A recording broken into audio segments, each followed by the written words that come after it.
เบิ่งคือว่าโลกนี้กำลังลงไปสู่ความสิ้นหวังเวลาแบบนี้พวกเขาควรเฮ็ดแนวใดจึงจะเฮ็ดให้จิตใจสงบได้มีคนหนึ่งเล่าเรื่องชาวนารับสมัครลูกจ้างว่าชาวนาได้ถามชายที่มาสมัครเป็นลูกจ้างว่าเจ้าเฮ็ดหยังได้แดลาวตอบว่าข้อยสามารถนอนรับท่ามกลางพายุเมฆฝนได้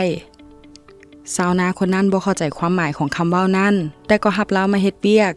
บ่ดนหลังจากนั้นคืนหนึ่งได้เกิดพายุลมฝนพัดมาอย่างรุนแรง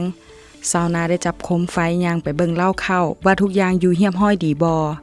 ประตูถูกปิดไว้แจบงัวกำลังนอนอยู่มัดเข่าถูกปกไว้อย่างดี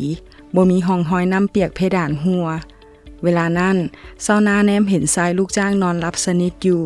แล้วจึงเข้าใจความหมายคำเว้าของลูกจ้างที่ว่าค่อยสามารถรับท่ามกลางพายุเมฆฝนได้ย้อนว่าลาวเกี่ยมตัวไว้ดีแล้วในยุคที่มีบทบาทสำคัญแบบนี้ถ้าพวกเขาได้คืนดีกับพระเจ้าแล้วเมื่อเฮานอนในตอนกลางคืนก็จะสามารถนอนหลับสบายคือกับเด็กน้อยได้ย้อนพวกเขาฮู้ว่าในโลกนี้ถึงว่าจะเต็มไปด้วยความขัดแย้งพระบิดาเจ้าของพวกเขาผู้ทรงสถิตอยู่ในสวรรค์ก็จะบ่มีวันลับไหลไปเลย